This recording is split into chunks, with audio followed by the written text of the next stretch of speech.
Bonjour tout le monde et bienvenue à ce dernier épisode du Seb Show dédié à Occupation Double Afrique du Sud. J'espère que vous allez bien. Avant de commencer, comme toujours, si vous voulez vous abonner à la chaîne, activer les notifications, m'acheter sur Twitch, sur Facebook ou laisser vos commentaires, tout se trouve en dessous de la vidéo. N'oubliez pas non plus de laisser vos commentaires sur les vidéos les plus récentes, comme ça je suis capable d'en faire un meilleur suivi et de vous répondre le plus rapidement possible.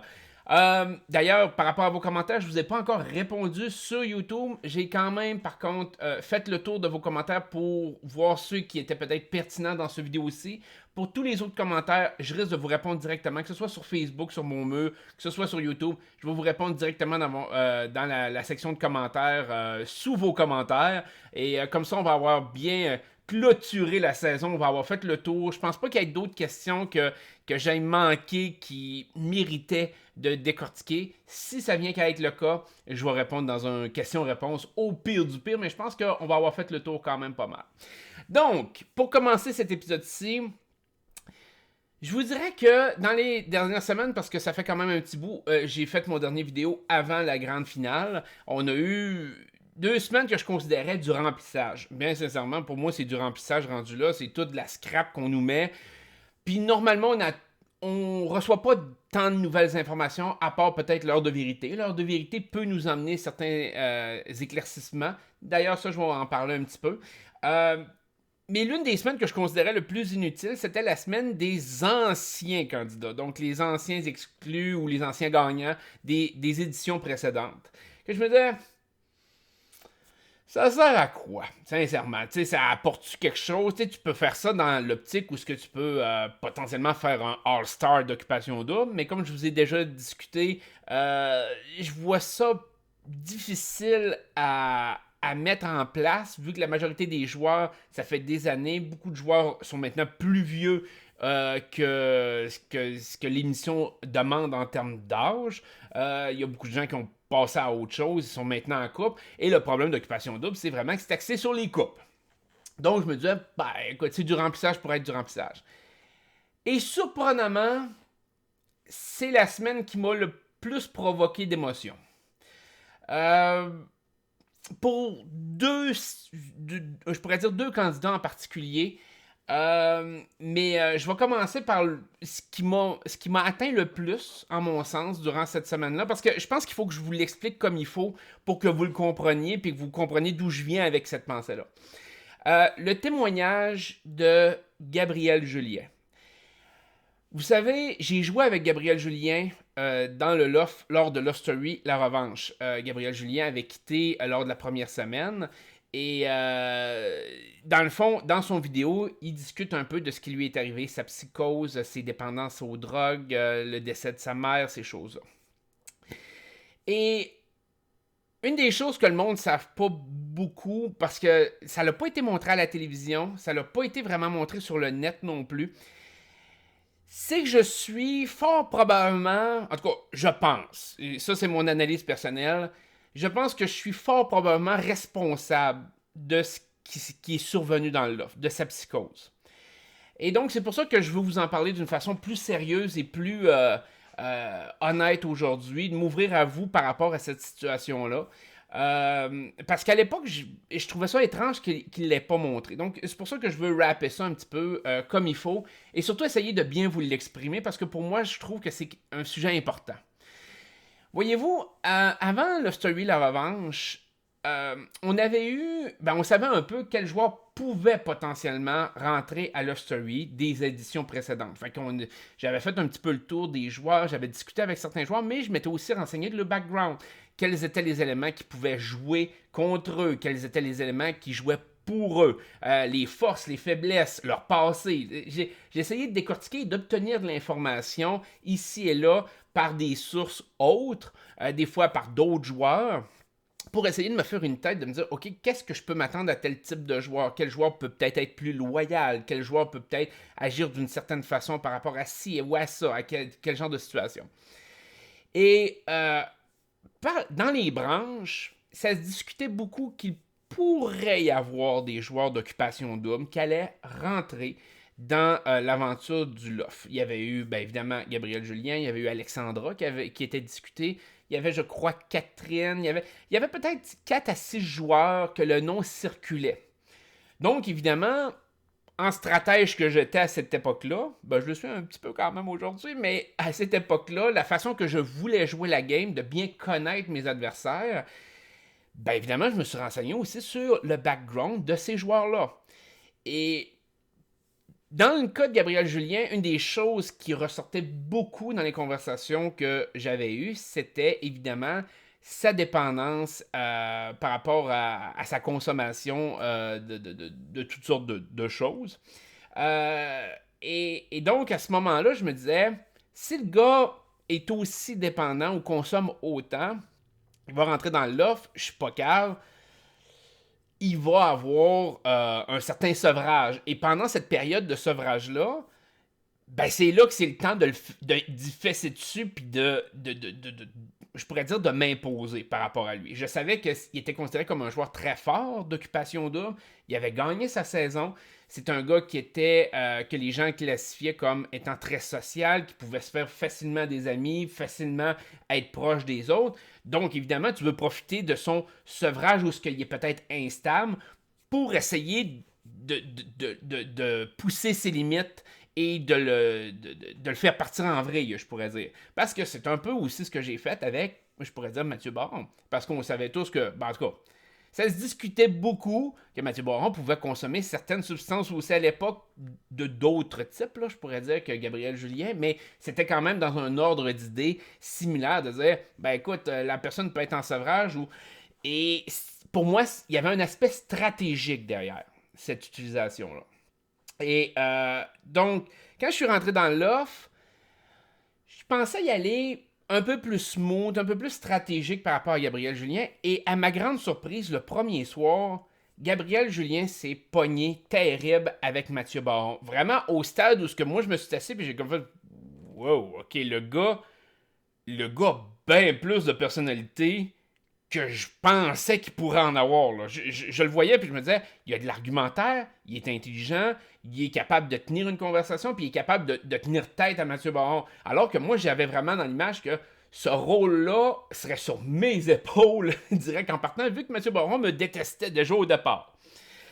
Et donc, je l'ai vu comme quelqu'un d'extrêmement fort, extrêmement solide sur ses pieds, je pourrais dire.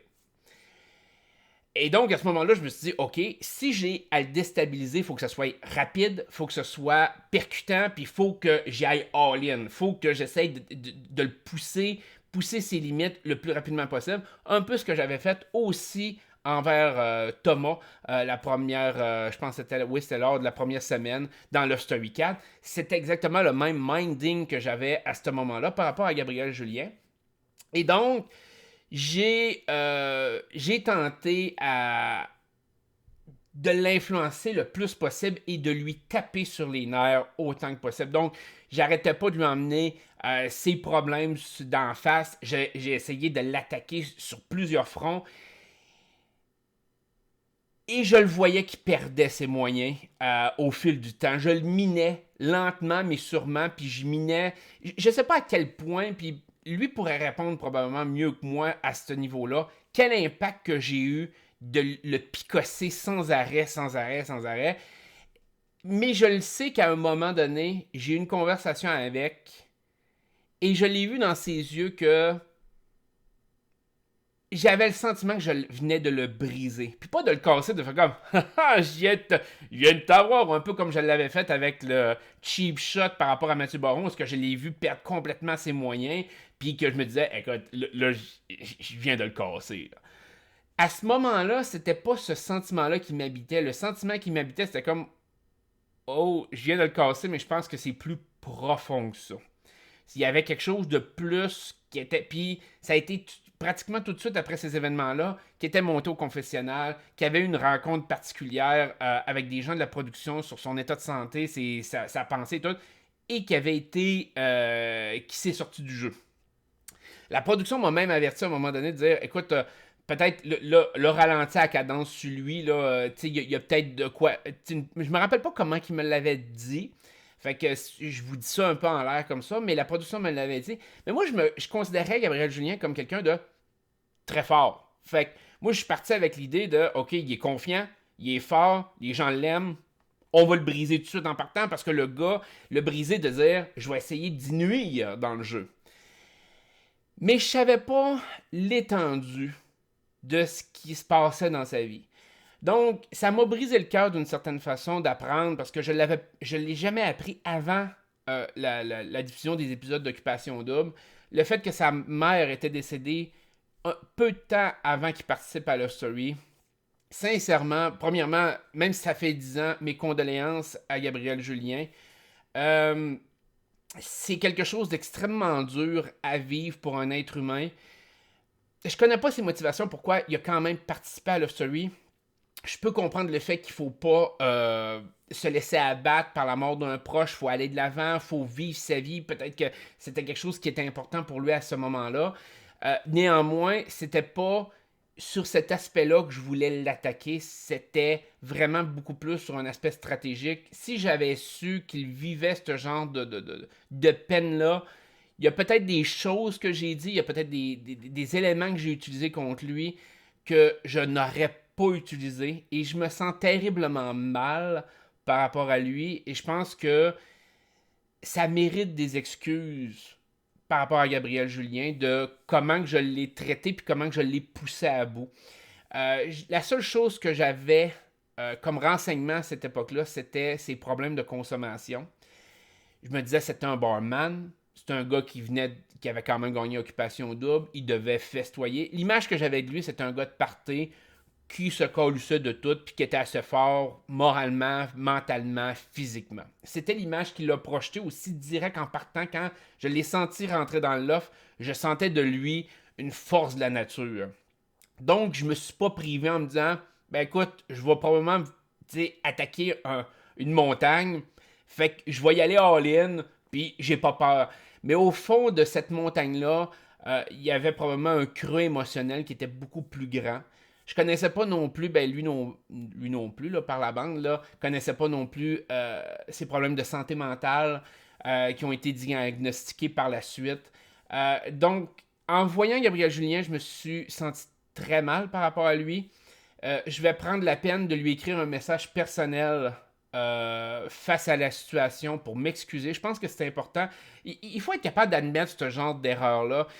Même si j'étais un joueur impitoyable dans Love Story stratégiquement, il y a toujours des limites que je ne voulais pas franchir. Il y a toujours des choses que je me suis dit, c'est des choses que tu peux pas utiliser contre les autres joueurs. J'ai été au courant de plein de choses, même à Love Story La Revanche, j'étais au courant de plein de choses à l'extérieur que j'aurais pu utiliser contre certains joueurs dans l'offre, je ne l'ai pas fait par respect parce que ces éléments-là étaient d'ordre de vie privée. Pour moi, c'était je me battais contre le joueur. On peut toujours dire par extension que sa consommation de drogue était par rapport à sa vie extérieure, mais c'est pas sa consommation de drogue que j'attaquais directement. En mon sens, n'importe qui a le droit de consommer ce qu'il veut, ça y appartient, j'ai pas à me mêler de ça. Ce que j'essayais d'attaquer, c'était le fait que par son potentiel sevrage de consommation, il était peut-être beaucoup plus instable et je pouvais profiter de cette fenêtre-là qui ne se représenterait peut-être pas. Et donc, c'est cet élément-là que j'essayais de capitaliser à l'époque. Mais j'étais pas au courant de tout le reste. Alors, Gabriel, je suis vraiment désolé. Je suis pas mal sûr qu'il écoutera pas cette vidéo aussi, mais je voulais quand même le dire. Je vais lui écrire un message personnel. Il lira peut-être pas non plus, mais sache qu'au moins, j'ai cette pensée-là par rapport à toi.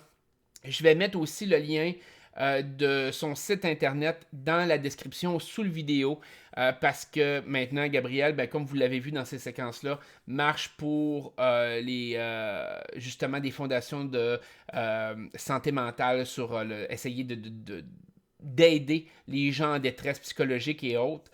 Je vais mettre le lien de son site en dessous parce que lui, il marche dans les rues de Montréal pour sensibiliser par rapport à ça. J'ai été voir le site un peu et donc je vais essayer de participer d'une façon ou d'une autre. Si j'ai la chance de discuter avec Gabriel directement à ce moment-là, je vais essayer de trouver une façon de, sans dire me racheter, j'ai posé ces actions-là, je les ai posées en mon âme et conscience à l'époque. Mais je trouve quand même que c'est important de voir ses erreurs. Et si je suis capable d'aider Gabriel dans les problèmes qu'il a aujourd'hui ou dans les problèmes qu'il tente d'aider les autres avec, ça va me faire super plaisir de participer, que ce soit d'aller marcher avec lui à Montréal, que ce soit de faire des dons, que ce soit de au moins l'aider, comment je pourrais dire ça, donc, à distance, d'une façon ou d'une autre, ça va me faire plaisir. Fait que bref, euh, je m'excuse, Gabriel. C'est tout ce que j'ai à dire. Je suis vraiment sincèrement désolé. Surtout si je suis la personne responsable derrière ce qui t'est arrivé à Lost Story. J'ai toujours trouvé ça étrange à l'époque que, justement, et c'est pour ça que j'ai peut-être cette idée-là aujourd'hui en tête. À l'époque, quand j'ai sorti du Love, j'ai regardé les épisodes de la première semaine, puis on me voyait pas tant que ça, alors que stratégiquement, j'étais sur le dos de Gabriel quasiment tous les premiers jours. Pour moi, je mettais énormément d'énergie contre lui. Je mettais mes pions en place, je pourrais dire. Et on n'a pas vu grand-chose de tout ça. Puis je me suis toujours dit pourquoi. Puis ultimement, on se dit, bah, c'est peut-être parce que le joueur avait pas tant d'importance que ça dans l'histoire. Fait qu'ils ont décidé de couper ça puis d'aller vers d'autres choses. Mais en rétrospective, je me dis peut-être que la décision a été prise de ne pas montrer ça parce qu'au final, c'était pour respecter ce que Gabriel avait fait. Peut-être aussi que ça leur aurait terni plus mon image, mais comme vous voyez, je vous le dis ouvertement, je m'en cache pas. Mais c'était quelque chose que, avant d'écouter les épisodes des anciens candidats d'OD, c'était quelque chose que jamais que j'ai été mis au courant ou jamais que j'ai su. Alors, je pense qu'à partir du moment que tu apprends que peut-être tu as eu un impact négatif sur la vie de quelqu'un, ben c'est important d'arriver puis de faire cette démarche-là, de dire, écoute, je m'en excuse, c'était pas dans cet ordre d'idée-là que je voulais affecter son aventure. Et je suis content qu'aujourd'hui, il se sente mieux, mais j'aurais aimé ne pas être l'une des raisons qui a pu causer, même si j'ai pas été la raison, je l'ignore. Je sais pas comme je vous dis, de quel ordre d'importance j'ai pu avoir par rapport à ce qui est arrivé dans l'offre, la revanche. J'ai l'impression que j'ai joué un gros rôle. Peut-être que c'est pas le cas du tout. Malgré tout, je m'excuse infiniment, mon cher Gabriel. Deuxième chose qui est arrivée. Ben, en tout cas, bref, c'est vrai, Gabriel, comme je vous dis, le lien sur ces choses, sur son site, va être dans ma description. Si vous voulez aller faire un petit tour, l'encourager d'une façon ou d'une autre, allez-y, ça va sûrement lui faire plaisir. Deuxième élément par rapport aux anciens, évidemment, ça a été de revoir ma chère Claudia. Ma chère Claudia, en ce sens que j'ai jasé beaucoup, j'ai vu quand même quelques fois Claudia au fil des ans. Ça fait quand même un petit bout de temps que je ne lui ai pas parlé. J'ai été là beaucoup, ben beaucoup, c'est toujours relatif, mais j'ai été là pour elle quand elle a eu besoin à une certaine époque. On discutait par téléphone, vivant à Montréal, moi à Québec, pour essayer quand elle avait de la peine ou autre. Fait que je connais beaucoup de choses sur sa vie. Et ça m'a tellement fait plaisir de la voir qui était souriante, rayonnante, parce que malheureusement, je l'ai souvent entendue en pleurs, dans des moments plus de détresse. Et ça m'a fait du bien de la voir comme elle est avec son entreprise, Miss Wagner. Je vais mettre aussi le lien dans ma description. En tout cas, je pense que c'est sa page Facebook que j'ai. J'ai pas trouvé de site officiel, mais j'ai la page Facebook. Si vous aimez les tattoos, les piercings, je sais qu'elle en fait. Moi, je suis pas un fan de ça, fait que je peux pas vraiment l'encourager dans sa business, mais si ça peut vous intéresser vous autres, ben je vais mettre le lien dans la vidéo. Donc, je suis content de l'avoir comme ça. J'ai été content aussi de l'avoir interagir avec Samuel. Samuel, quelqu'un d'extraordinaire aussi, avec qui j'ai eu des bonnes conversations, que j'ai rencontré dans le passé. Moi, j'ai toujours considéré que c'était un bon gars. Je dis pas que ce qu'il a fait par rapport à Claudia était la bonne chose, mais ça, c'est une autre histoire. Mais Claudia, c'est une fille extraordinaire, une fille intelligente, intègre, qui a connu des difficultés dans la vie inimaginables. Et ça m'a fait me sentir bien de la voir comme ça et de la voir. En tout cas, l'impression que j'en ai, c'est qu'elle est heureuse et qu'elle a peut-être trouvé sa voie. Elle cherchait cette voie-là depuis des années. Donc, sincèrement, ça a été mon... Autant le côté de Gabriel Julien est venu me chercher négativement par rapport à mon sentiment profond, la vision que j'avais du jeu de Love Story La Revanche, autant que le fait de voir Claudia aussi positive m'a fait du bien dans les émissions. Fait que bref, je voulais vous le partager, c'était important pour moi. Claudia, je t'adore, j'espère que ça continue à bien aller. Tu peux m'écrire quand tu veux, ça va me faire plaisir. Fait que, ceci étant dit, maintenant on va aller un peu plus avec ce qui s'est passé dans l'émission, le petit wrap-up de la saison. Je vous dirais, il n'y a pas eu grand-chose qu'on a appris. Il y a certains éléments que je veux revenir. J'ai 3 questions de vous sur lesquelles je voulais tabler. Je pense que je vais commencer par les questions. Je vais intégrer les petites choses aussi que je voulais dire par rapport à ça en même temps, là, par la bande, là, je pourrais dire. Donc, la première question, Bicky qui m'a demandé salut Sébastien. Puis je sais qu'il y a eu d'autres questions similaires, autant sur Facebook que je pense sur l'autre vidéo un autre de mes vidéos. Salut Sébastien, j'aimerais savoir si tu es surpris comme moi d'apprendre que l'écart était de 1,33% entre Trudy Matt et Claudie Mathieu lors de la finale. Je vous dirais que j'ai eu un doute avant le vidéo que j'avais faite lors de la soirée de la finale. J'ai eu un doute parce que j'ai vu se produire un revirement de situation dans les derniers jours d'Occupation Double. Je vous dirais dans les derniers 24 heures, 48 heures. Et je l'ai senti aussi, moi, comme ça. Si j'avais eu à voter, mon vote aurait eu un doute aussi. Mon vote personnel à moi. J'ai pas voté, mais si j'avais eu à voter, ça l'aurait remis mon vote en doute. Et la raison, c'est, malheureusement, le speech que Matt a eu avec Trudy quand il lui dit « Ouais, mais on vit loin de l'un de l'autre. » Puis les deux habitent à Montréal. Et sincèrement, j'ai failli développer là-dessus un peu plus lors de mon dernier vidéo. Ça a eu tellement l'air épais, mais épais. Un speech épais. Sérieusement, là. Je suis comme... Quand le monde a entendu ça, en fait, c'est que tu pouvais l'interpréter de deux façons. Soit que Matt était un épais monumental, soit que le gars allait flusher Trudy dès sa sortie. Pour moi, c'est ça que ça m'a donné comme impression. Et j'ai gardé ça pour moi, je me suis dit, le monde n'a pas l'air de trop en jaser.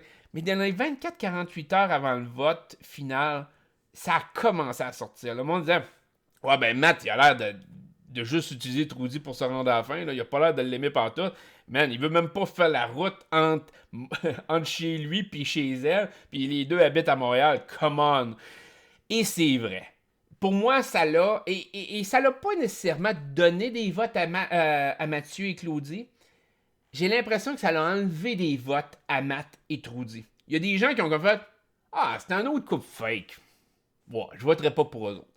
Et j'ai senti vraiment ce mouvement-là s'établir tranquillement, pas vite par rapport à eux autres dans les derniers jours.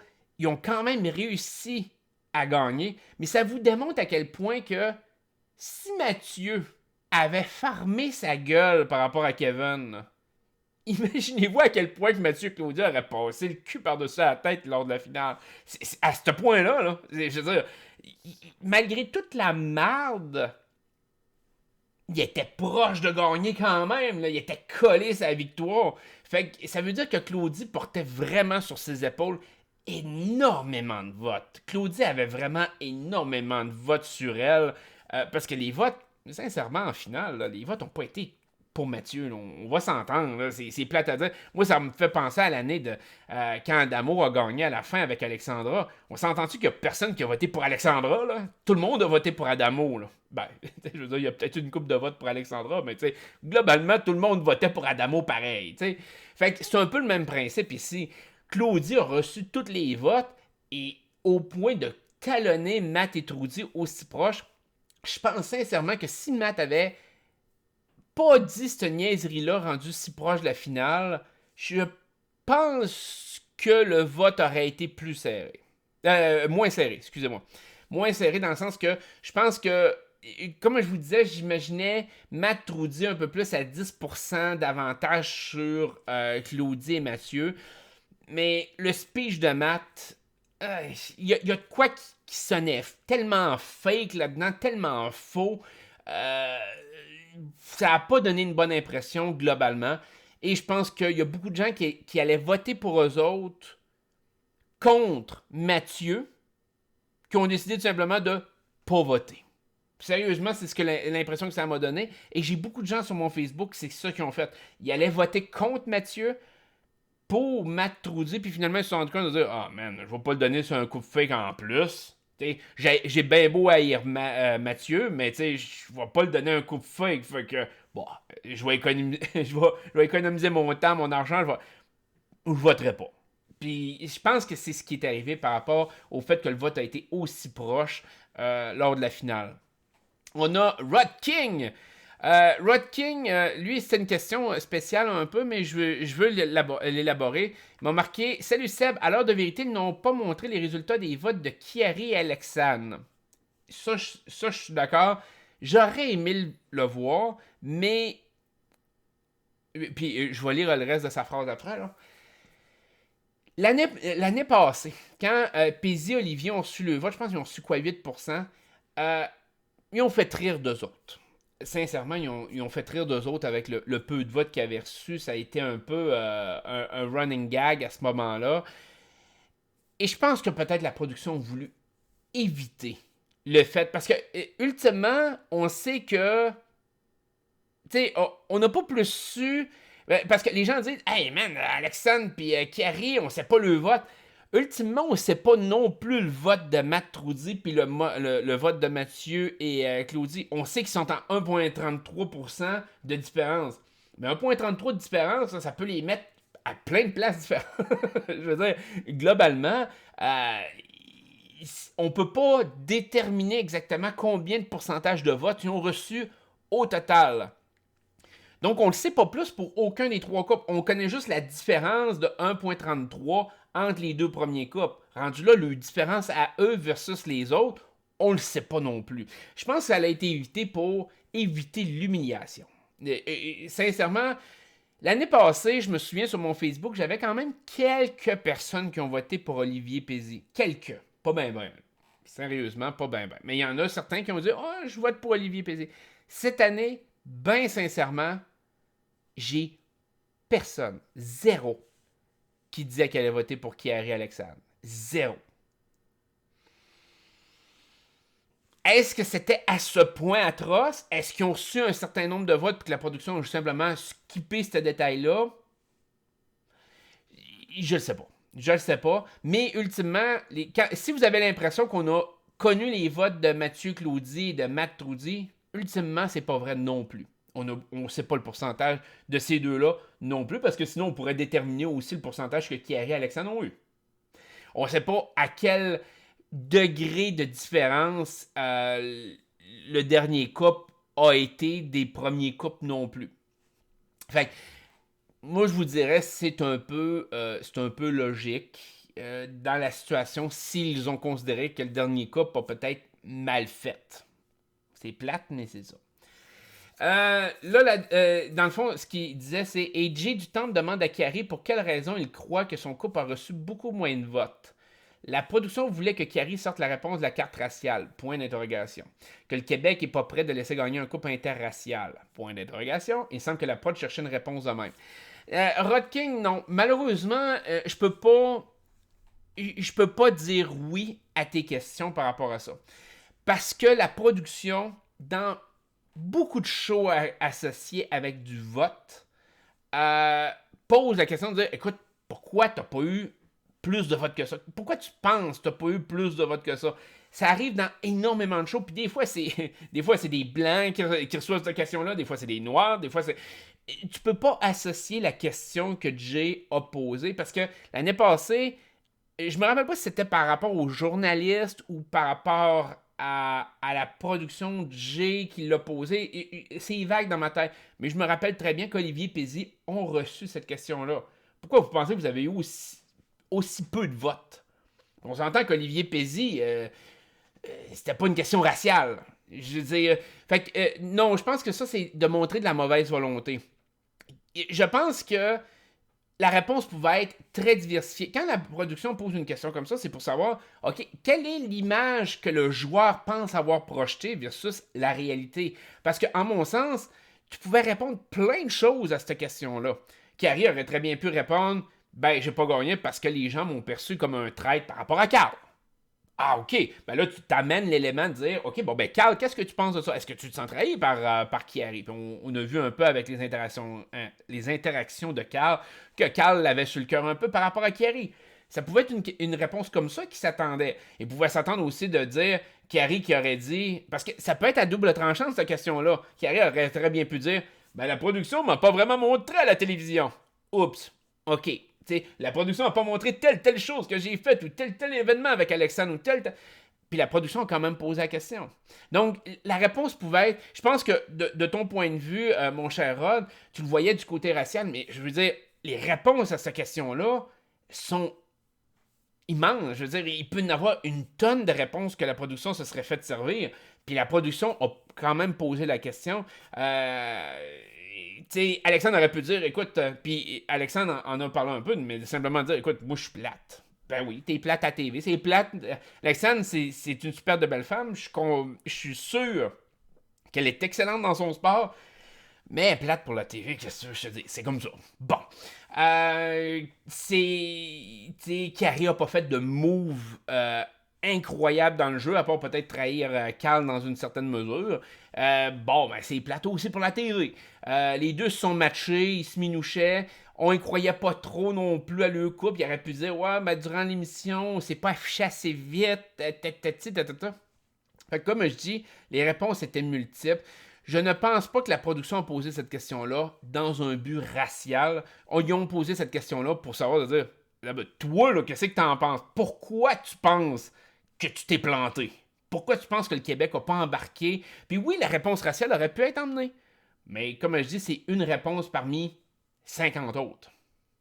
Fait que non, je pense pas que la production a cherché à avoir ce genre de réponse-là. Parce que sinon, je pense que la question aurait été beaucoup plus précise. Je pense pas que Jay se serait exempté de dire, surtout avec toutes les discussions qu'ils ont eues par rapport à Kate, à son changement de sexe, à ça, que là, ça a été développé de long en large. Je pense pas que rendu là, si tu parles du changement de sexe de Kate et du fait que c'est une transgenre et autres, qu'il se serait tout d'un coup reculé en faisant comme, oh non, je peux pas poser la question de dire, penses-tu que le Québec a voté contre un couple interracial? Je pense que la question aurait pu se poser quand même.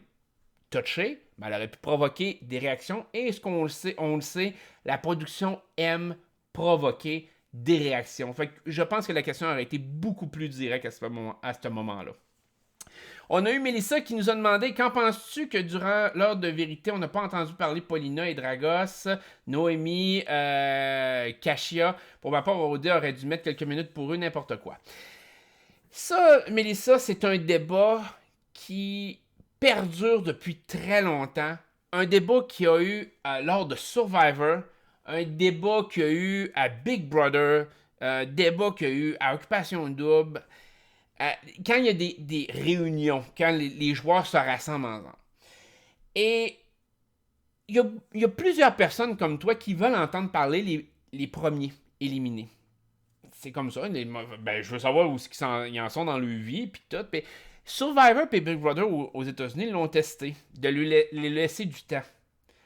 Et une personne comme toi qui s'exprime pour dire, j'aurais aimé ça entendre parler ces personnes-là,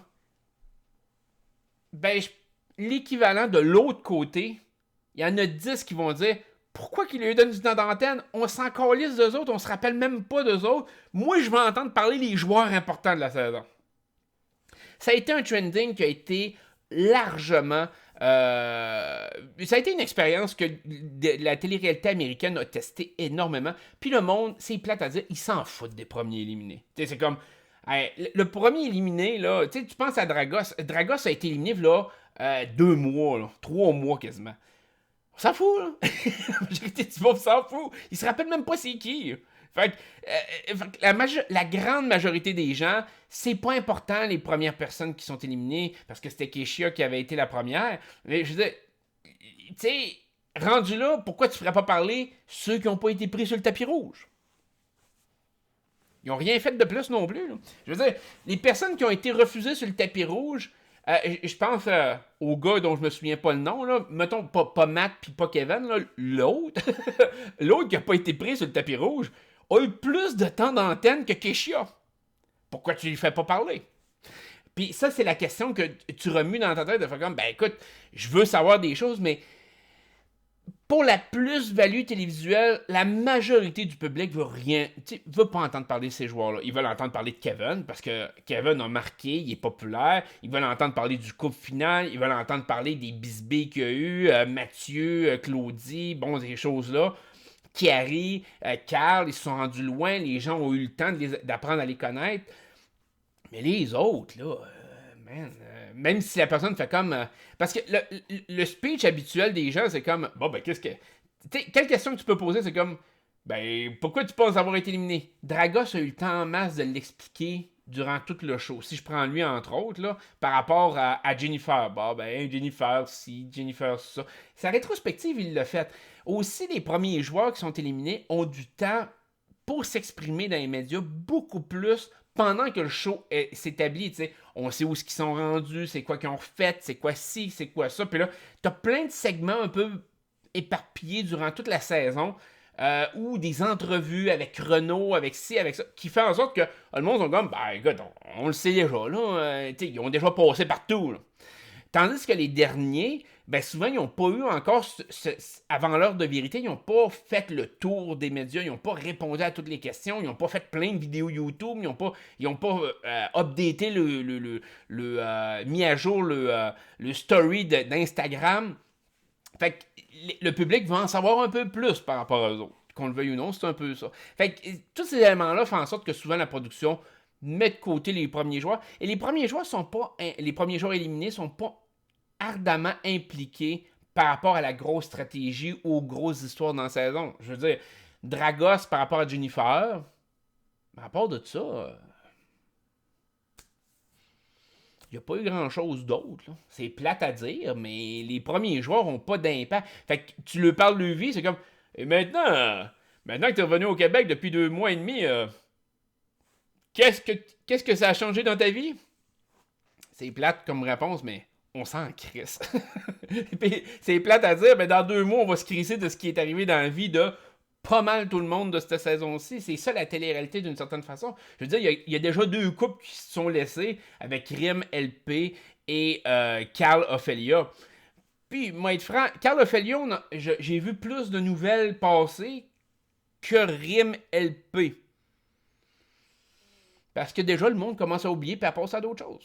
Tout aussi simple que ça. Fait que, tu faut pas que tu le voies négativement, Mélissa, c'est juste parce que toi, peut-être que c'est plus important de voir les premiers exclus, mais la grande majorité des gens s'en contrefoutent. Fait que, la production prend une décision de dire, les gens vont vouloir entendre parler des joueurs importants, puis les autres, si on est capable de vraiment, si on a du temps à combler, des trous à combler dans l'émission, on va lui laisser un peu de temps, genre de remplissage, mais c'est à peu près ça.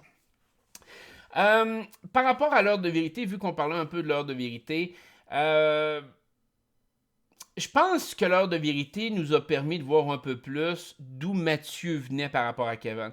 Puis là, ça, c'est la conversation que je vais avoir un peu avec vous autres, là. Parce que ça s'applique à vous autres, ça s'applique à plein de monde qui sont sur ces forums, sur Facebook, sur les commentaires des vidéos, puis arrêtez de, je pourrais dire, d'encenser le culte de la personnalité. Et ça, c'est dans toutes les sphères, la télé, la politique, peu importe. On dirait que quand les gens apprécient un joueur, apprécient un politicien, apprécient n'importe quel individu, puis moi y compris, là, parce que moi, des fois, je remets des gens dans le droit chemin. On dirait que vous encensez cette personne-là jusqu'à l'aveuglement. Vous oubliez que en arrière de cette personnalité-là, c'est un être humain qui a des points positifs et des points négatifs, que la personne a pu se planter. Puis la majorité, et là je fais cette illusion-là, cette allusion-là par rapport à Kevin. Les gens, beaucoup de gens, puis moi je le lis quand même sous mes vidéos, beaucoup de gens essayent de protéger Kevin et de le défendre corps et âme, aveuglément, puis c'est la même chose aussi avec Mathieu, corps et âme, genre sans prendre le big picture, l'image complète de la situation, parce que il l'aime. Il l'aime, il aime Kevin, fait Kevin devient comme intouchable. Il a rien fait de mal. Puis moi, il y a des gens qui font ça par rapport à moi, des fois, et puis ils l'ont fait dans le passé sur les forums. Arrêtez de faire ça! Arrêtez d'être épais! Si j'ai fait quelque chose de mal, j'ai commencé la vidéo aujourd'hui en vous parlant de ce que j'avais fait de mal par rapport à Gabriel Julien, je m'en excuse, mais je l'ai fait!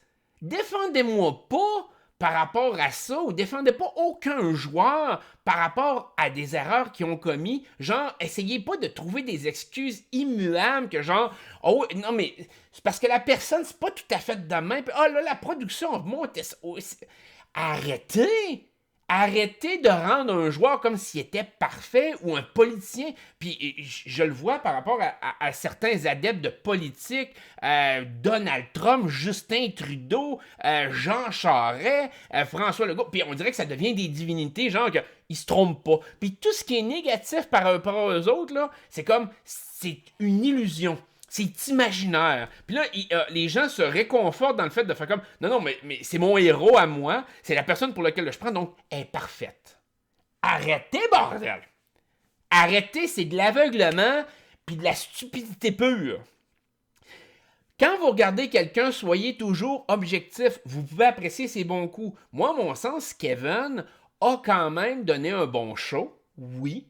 Je pense que Kevin s'est fait frapper dessus par rapport à trop de choses, s'est fait trop taper dessus par rapport à ce qu'il avait fait.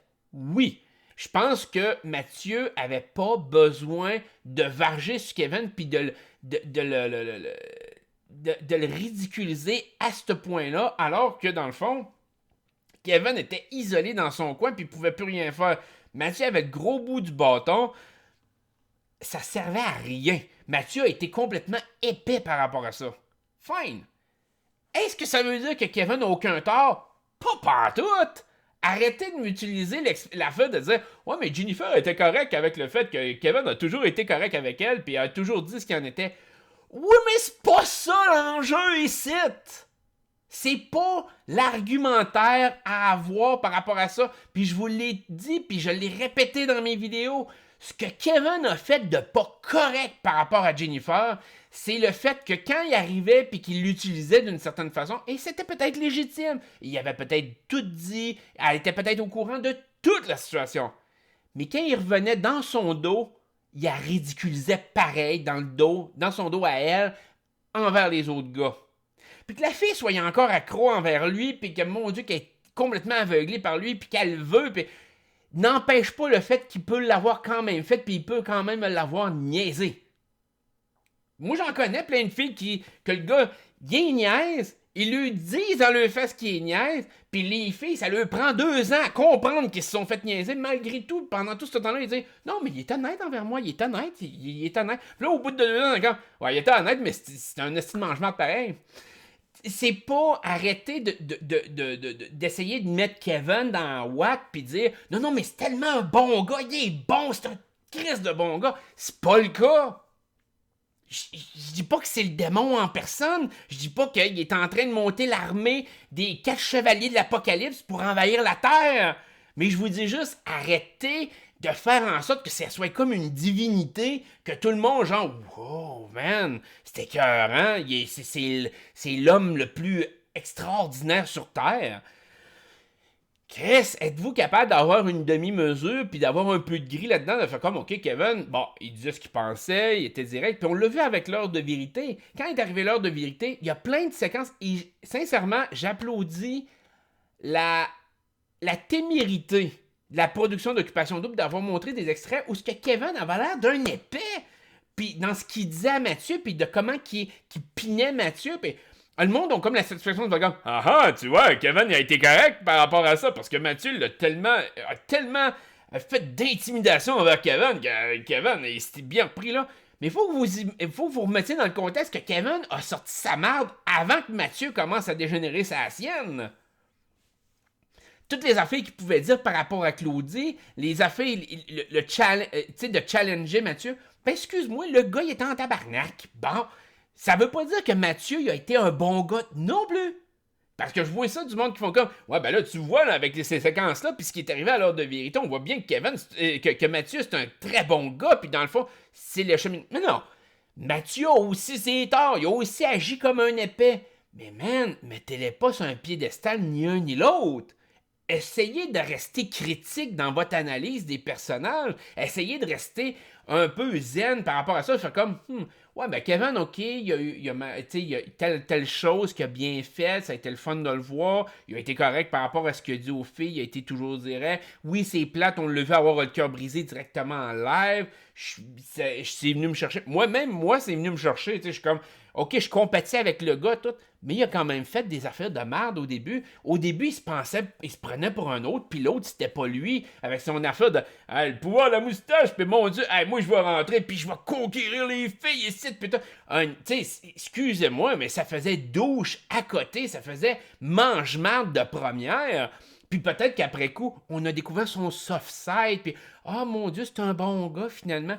Mais Chris, au début, c'était un mange-marde. Bon, arrêtez d'oublier ce que vous voulez oublier, puis de valoriser juste ce qui fait votre affaire par rapport à un personnage. Et c'est pour ça que je parle du culte de la personnalité. Faut rester critique, même si c'est quelqu'un pour lequel qu'on appuie. Puis vous l'avez vu un peu avec mon dernier vidéo. Moi, j'appuyais Matt Trudy. Mais je suis capable aujourd'hui de dire Matt, ça a été un épais quand il a fait son speech à Trudy. De faire comme Montréal, oh non, c'est trop loin. C'était épais. T'es un maudit épais d'avoir pensé, même juste d'avoir pensé de même. En joke, ça aurait été très drôle. S'il l'avait fait en blague, là, ça aurait été une super une bonne blague, puis ça aurait très bien passé, puis j'aurais fait mais c'est très inspirant comme blague. Mais en réalité, c'est épais d'avoir dit ça. Bon, et c'est comme ça. Puis, un des meilleurs joueurs que je considère dans l'histoire de la télé-réalité, Will Kirby. Will Kirby a fait des grosses erreurs dans son parcours de Big Brother. Je suis capable de le dire par rapport au Big Brother US. Je suis capable de les évaluer puis de dire ouais, ok, ça, il n'a pas été super brillant. Ça, il aurait peut-être dû faire ça autrement. Il y a eu de la malchance aussi en arrière de tout ça, mais il y a tel élément qui a mal joué. Mais on dirait qu'il y a des gens qui sont pas capables d'avoir ce recul-là, d'être capables de se mettre dans la peau, de faire comme ok, oui, tel élément, c'est bien par rapport à ce joueur-là. Puis oui, tel élément a joué contre lui. Et il y a telle chose que lui, il est purement responsable de son malheur. Et dans le cas de Kevin, à mon sens, l'heure de vérité a montré une autre image de lui, une image plus négative, des extraits que la production n'avait pas montré. Et malgré qu'il était le joueur favori, la production a quand même décidé de les montrer pour qu'on voit un peu plus pourquoi Mathieu avait réagi à sa façon lors de la saison, pendant la saison. Est-ce que Mathieu a exagéré? Oui. Est-ce que Kevin est un ange? Non. Arrêtez d'être tout un, tout l'autre. Ça marche pas comme ça la vie. Puis Kevin, ok, au final, il a gagné le vote du public. C'est correct. J'ai pas trop à redire. C'est correct. Pour moi, ça passe. Il n'y a pas de trouble. Mais ça fait pas que lui, c'est une divinité quelconque qui va monter au paradis puis que Dieu lui-même va y mettre sa petite auréole. Là. Arrêtez. Bon, ensuite de tout ça, comment que je pourrais clore la saison? Je pense que la saison a été bâtie beaucoup sur des perceptions, mais provenant souvent de l'extérieur du jeu. Je vous parlais de Kevin, comment que les gens réagissent par rapport à Mathieu, comment que les gens ont réagi. Je pense que la joueuse que c'est le plus intense, c'est par rapport à Camille. Et my God, que les analyses que je vois de Camille, puis on l'a vu aussi même au rassemblement, j'étais comme avec tout le monde qu'on se calisse éperdument. Là.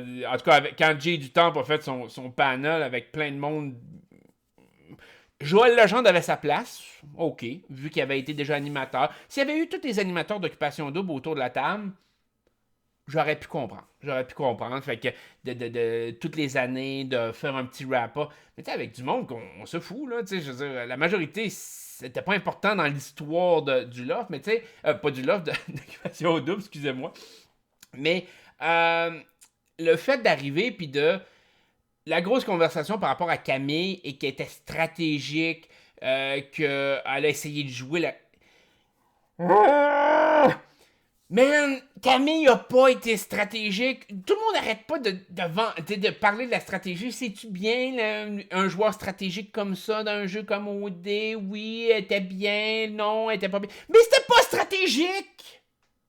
Il y avait zéro stratégie dans toute son expérience de merde. Zéro! La fille a pas été stratégique. Elle a rien réussi. Elle a rien monté comme plan. T'es comme... Ah, ben ouais, je me suis créé une fausse personnalité. OK? T'as fait quoi avec? Qu'est-ce que t'as crissé avec ta personnalité? J'attends. Je veux dire, il est rien arrivé. Elle s'est pogné un gars, puis après ça, elle s'est pogné un autre gars. Ouais, peut-être qu'il y a une stratégie, ça. Ah, elle s'est faite une personnalité pour bitcher le monde à la caméra dans le dos.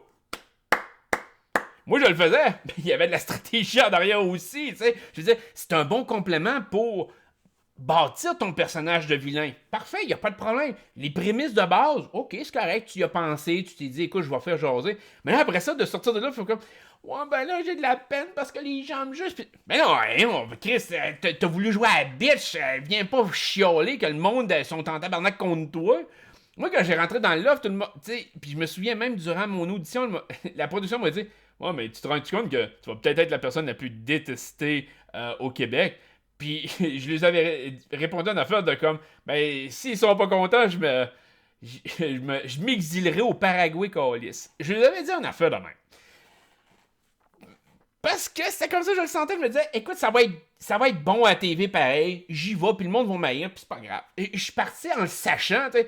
Camille a pas pensé à ça. Elle a pas fait, ouais, ben je peux me faire haïr. Non, elle arrive de, mon Dieu. Puis là, elle essaye de faire pitié. Est-ce que t'as été une bitch monumentale? T'as bitché dans le dos de tout le monde? Puis après ça, c'est comme, ben là, j'ai pas été fine envers Kevin. Non, t'as pas été fine envers plein de monde.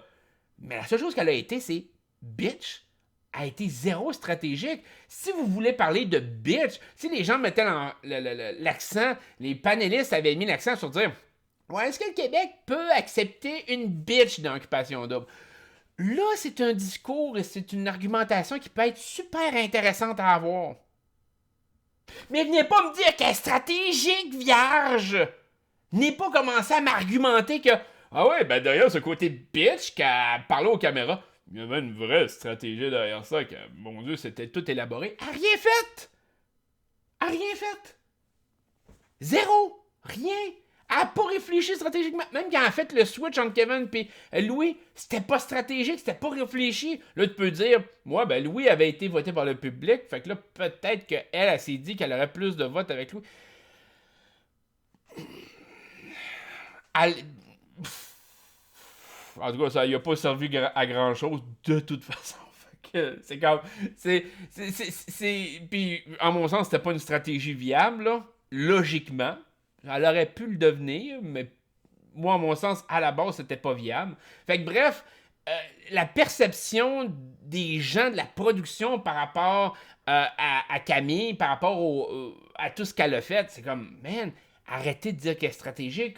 On peut-tu finir ça puis que les gens arrêtent de l'appeler stratégique? Elle avait... Tu sais, moi, pour moi, là, le fait qu'on dise d'elle qu'elle est stratégique nuit considérablement à n'importe quel joueur qui voudrait être stratégique parce que l'image qu'on a de stratégiste, c'est des images comme elle. Puis elle n'est pas stratégique.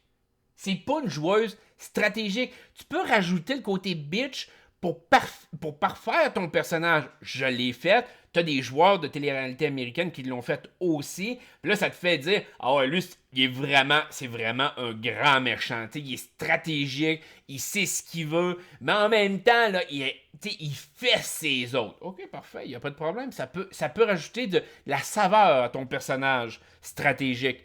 Mais juste ça, jusqu'à la fête, elle est juste bitch. Point. La perception aussi, ils ont eu la discussion sur le panel par rapport au twist, parce qu'il y a eu un article, je me rappelle pas c'est qui malheureusement, c'est celui qui faisait OD+, en direct l'année passée, là. Émission terriblement plate, j'ai pas vraiment écouté ça.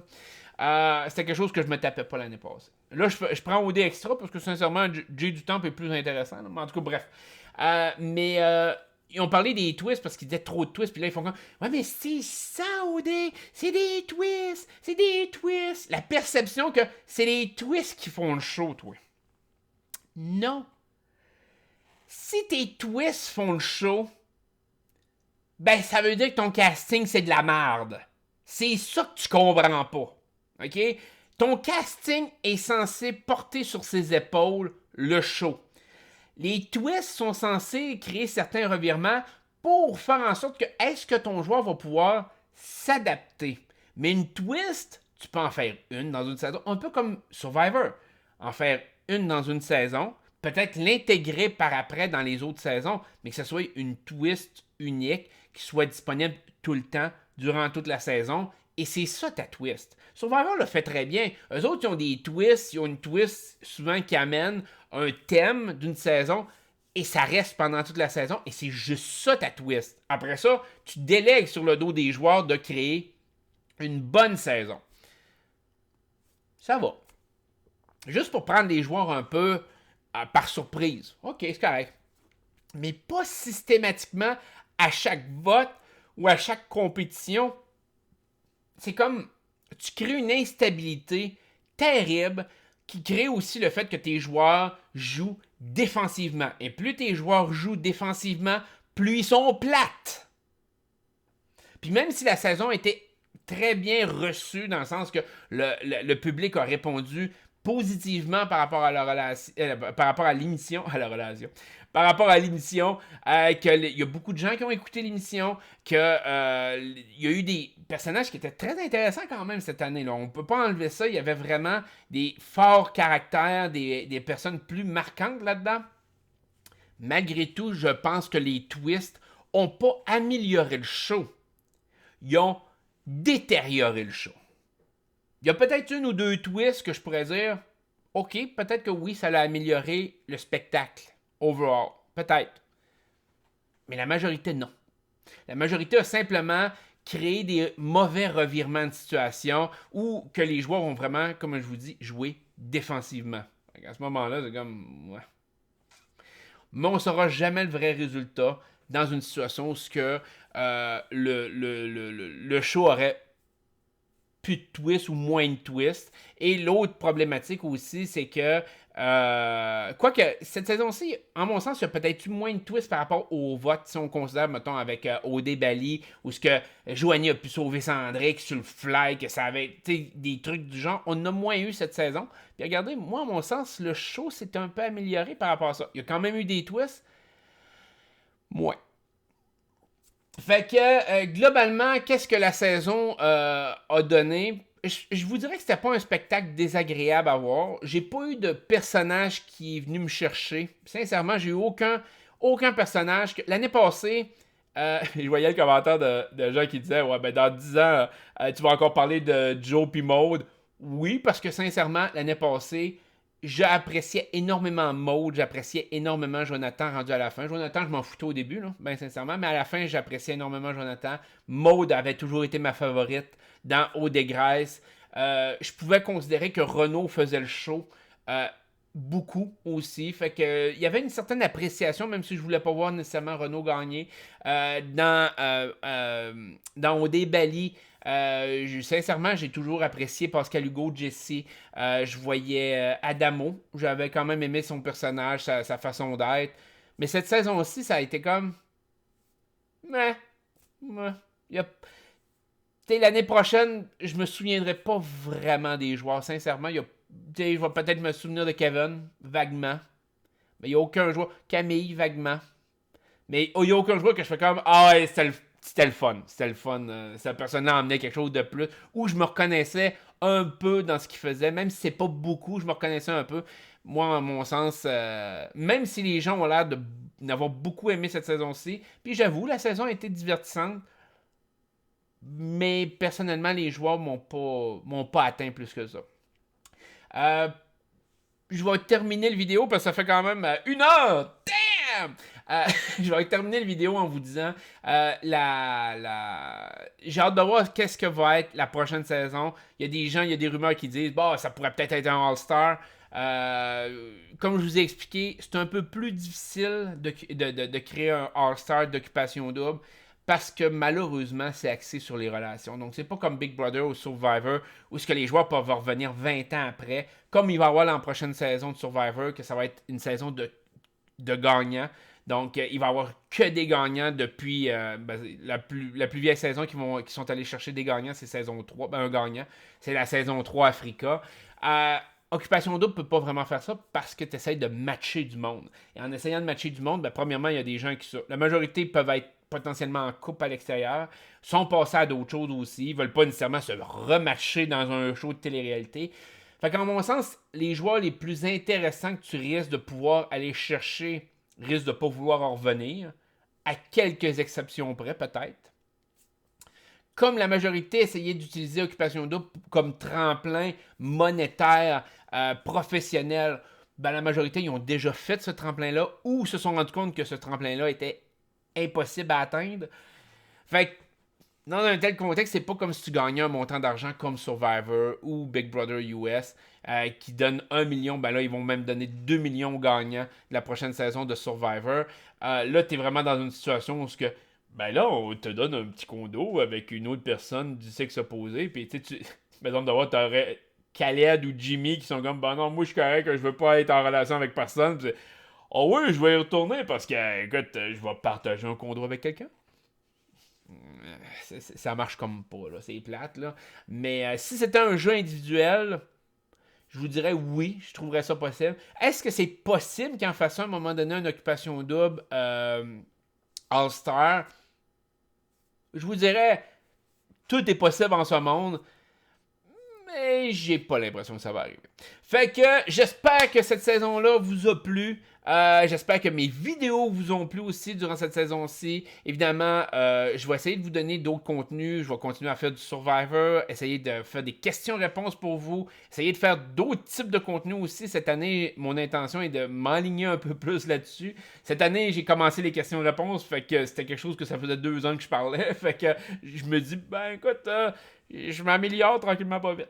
Fait que j'espère que la saison vous a plu avec moi, que j'ai été capable de répondre à vos questions, que j'ai été capable de vous donner le meilleur de l'information possible, le meilleur de l'analyse possible. Je sais que ça n'a pas toujours plu, je sais que ça a créé un peu de controverse, surtout dans les premiers épisodes.